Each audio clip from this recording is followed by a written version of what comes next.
ശരി, വി അരുണാണ് വിവരങ്ങൾ നൽകിയത്. CPI എന്തായാലും ഇപ്പോൾ അനുനയ നീക്കത്തിന് ഇല്ല. PM ശ്രീ ധാരണാപത്രത്തിൽ നിന്ന് പിന്മാറണം എന്നുള്ള ആവശ്യം ശക്തമാക്കിക്കൊണ്ടിരിക്കുകയാണ് CPI ചെയ്യുന്നത്.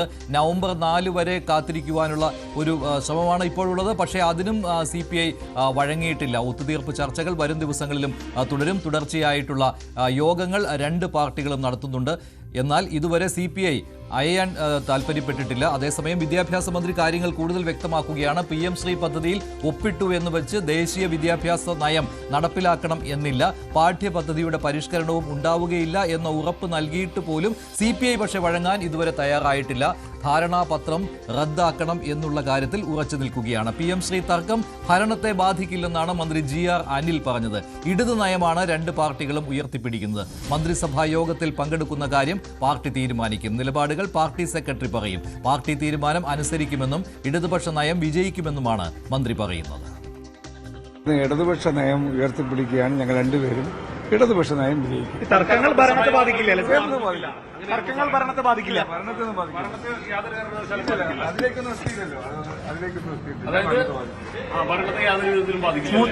സ്മൂത്തായിട്ട് കാര്യങ്ങൾ പോകും.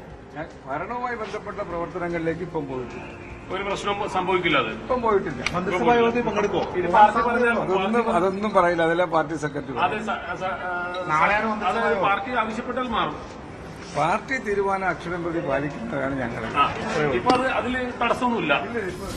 PM ശ്രീ വിവാദങ്ങളെ തള്ളുന്നുവെന്ന് വിദ്യാഭ്യാസ മന്ത്രി V ശിവൻകുട്ടി. പാഠ്യപദ്ധതി മാറ്റേണ്ടി വരില്ലെന്നും തെറ്റായ പ്രചാരണമാണ് നടക്കുന്നതെന്നും ദേശാഭിമാനിയിൽ എഴുതിയ ലേഖനത്തിൽ വിദ്യാഭ്യാസ മന്ത്രി വിശദീകരിച്ചു. വിദ്യാഭ്യാസ രംഗത്തെ മതനിരപേക്ഷതയിൽ വെള്ളം ചേർക്കാൻ നോക്കുന്ന ശക്തികളെ മുഖം നോക്കാതെ എതിർക്കുമെന്ന് ലേഖനത്തിൽ വിദ്യാഭ്യാസ മന്ത്രി പറയുന്നു. സങ്കുചിത താൽപര്യങ്ങൾക്ക് മുന്നിൽ വിദ്യാഭ്യാസ നയം അടിയറ വയ്ക്കില്ലെന്നും ലേഖനത്തിൽ V ശിവൻകുട്ടി വ്യക്തമാക്കിയിട്ടുണ്ട്.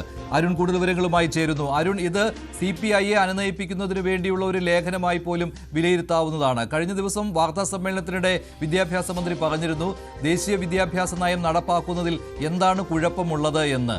ആ വിദ്യാഭ്യാസ മന്ത്രിയാണ് ഇപ്പോൾ ഈ രീതിയിലുള്ള പ്രതികരണം നടത്തുന്നത്.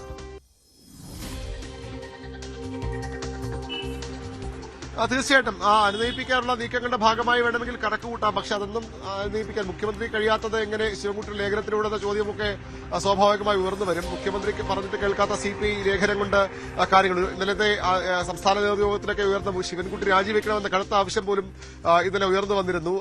മുഖ്യമന്ത്രിയാണ് ഇതിന് പിന്നിലെങ്കിൽ പോലും മുഖ്യമന്ത്രിയുടെ നിർദ്ദേശപ്രകാരമാണ് ശിവൻകുട്ടി കരാറിൽ ഒപ്പിട്ടതെങ്കിൽ പോലും ശിവൻകുട്ടിയുടെ രാജി എന്നൊരു ആവശ്യം കൂടി യോഗങ്ങൾ ഉയരുന്നുണ്ട്. അതുകൊണ്ട് തന്നെ അത്ര എളുപ്പമല്ല കാര്യങ്ങൾ.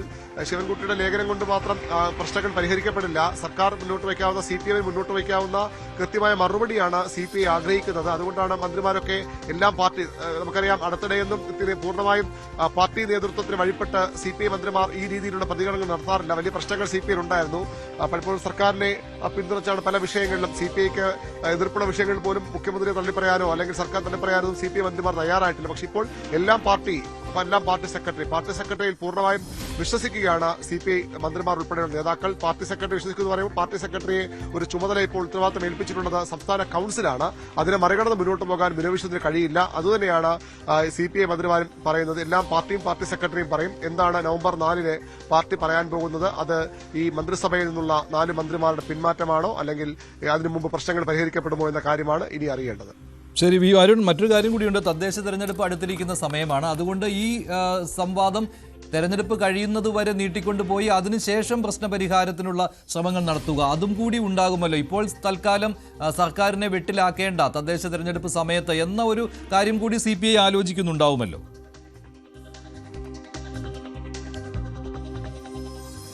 അങ്ങനെ കരുതാൻ വയ്യ. എങ്കിൽ സ്വാഭാവികമായും അത്തരം ഒരു കടുത്ത നിലപാടിലേക്ക് പോകാനിടയില്ല. തദ്ദേശ തെരഞ്ഞെടുപ്പ് വരുമ്പോൾ തീർച്ചയായിട്ടും CPIക്കാണ് കൂടുതൽ ഈ പ്രശ്നങ്ങൾ പരിഹരിച്ച് മുന്നോട്ട് പോകേണ്ടത്. CPMനെ സ്വന്തമായി ജയിക്കാൻ കഴിയുന്ന നിരവധി ഇടങ്ങളുണ്ട്, നിരവധി പഞ്ചായത്തുകളും വാർഡുകളും ഒക്കെ ഉണ്ട്. പക്ഷേ പലയിടത്തും CPIക്ക് അങ്ങനെ ഒറ്റയ്ക്ക് ജയിക്കാൻ കഴിയുന്ന എവിടെയെങ്കിലും ഉണ്ടോ എന്ന ചോദ്യത്തിന് വളരെ ചുരുക്കം പഞ്ചായത്തുകൾ മാത്രമേ വരൂ. പക്ഷേ പഞ്ചായത്തുകൾ വാർഡുകൾ പോലും അവർക്ക് ആ രീതിയിൽ ജയിച്ചു വരാൻ കഴിയുകയുള്ളൂ. അതുകൊണ്ട് CPIക്ക് കൂടിയാണ് ഇവിടെ ഈ പ്രശ്നങ്ങൾ പരിഹരിക്കപ്പെടേണ്ട ഒരു ആവശ്യമുള്ളത്. പക്ഷേ ആ ഒരു കാര്യം കൂടി മാറ്റിവെച്ചുകൊണ്ട് CPI ഇപ്പോൾ ഈ ഒരു നിലപാട് നിൽക്കുന്നു എന്ന് വേണം പറയാൻ. സമീപകാലത്തും CPI സ്വീകരിച്ചു. ഒരുപക്ഷെ നമ്മൾ നേരത്തെ CK ചന്ദ്രപ്പന്റെ കാലത്തോ വെളിയം ഭാർഗവന്റെ കാലത്തോ ഒക്കെ CPI എടുത്ത കടുത്ത നിലപാടുകളുടെ ഗണത്തിൽ നിലപാടിലേക്ക് ബിനോയ് വിശ്വത്തിന്റെ സമയത്ത് ഇപ്പോഴത്തെ നിലപാട് മാറ്റപ്പെടുകയാണ്. CPI തിരുത്തൽ ശക്തി എന്നാണ് പൊതുവിൽ ഇടതുമുന്നിൽ അറിയപ്പെടുന്നവർ അവകാശപ്പെടുന്നതും അവർ ആ പേര് അഭിമാനത്തോടെ കൊണ്ടു നടക്കുന്നതുമാണ്. ആ തിരുത്തൽ ശക്തി അല്ലാതെയായി മാറി CPMന്റെ AKG സെന്ററിലെ തൊഴുത്തിൽ കെട്ടിയെന്ന ആക്ഷേപമാണ് കഴിഞ്ഞ കുറേ നാളുകളായി CPIയുടെ സമ്മേളനങ്ങളിൽ ഉയർന്നു വരുന്നത്. പക്ഷെ അതിനൊക്കെ ഒരു മറുപടി എന്ന നിലയിൽ കൂടി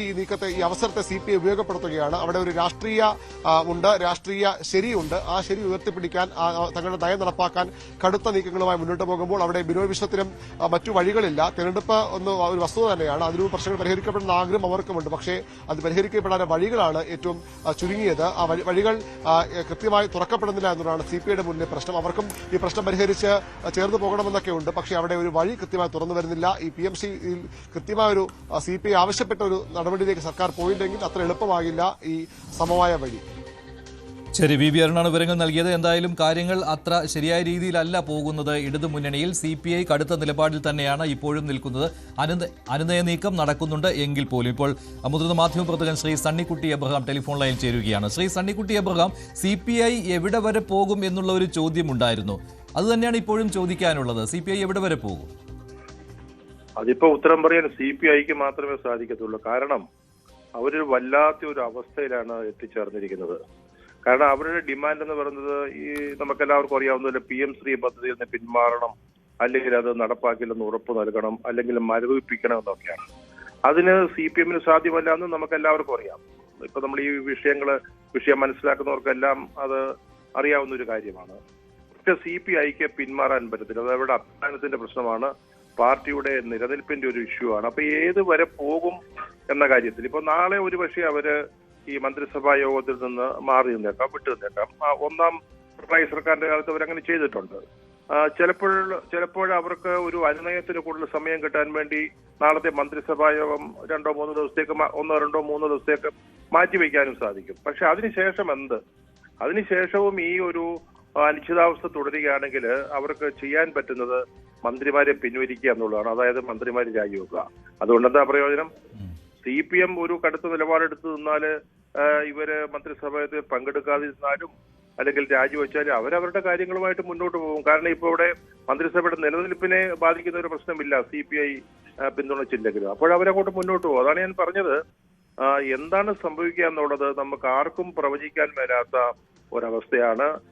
സത്യം പറഞ്ഞാൽ ഇപ്പൊ പ്രശ്നം തീരണമെങ്കിൽ CPI കീഴടങ്ങുക തന്നെ വേണം. കീഴടങ്ങിയാല്, അതായത് PMCയുടെ കാര്യത്തിൽ എടുത്ത നിലപാടിൽ നിന്ന് പിന്നോട്ട് പോയാൽ ആ കാര്യങ്ങൾ സാധാരണഗതിയിൽ ഇപ്പോൾ അല്ലാതെ ഗവൺമെന്റിന് പിന്നോട്ട് പോകാൻ പറ്റുമെന്ന് എനിക്ക് തോന്നുന്നില്ല. ഇത് CPI കീഴടങ്ങുക എന്ന് പറയുമ്പോൾ എന്തെങ്കിലും ഒരു കാര്യം പറഞ്ഞുകൊണ്ട് പിന്നോട്ട് പോകണമല്ലോ. അപ്പോൾ ഈ ദേശീയ വിദ്യാഭ്യാസ നയം നടപ്പാക്കുകയില്ല, പാഠ്യപദ്ധതി പരിഷ്കരണം ഉണ്ടാവുകയില്ല, സംസ്ഥാനം തീരുമാനിക്കുന്നത് പോലെ പാഠപുസ്തകങ്ങൾ ഉണ്ടാവുകയുള്ളൂ എന്നൊക്കെ പറഞ്ഞൊരു അഴകുഴമ്പൻ നിലപാടിലേക്ക് പോവുക എന്നതല്ലേ ഉള്ളൂ. അത് വേണമെങ്കിൽ ഇപ്പോഴും ആകാമല്ലോ. സർക്കാർ പറയുന്നത് അത് തന്നെയാണ്.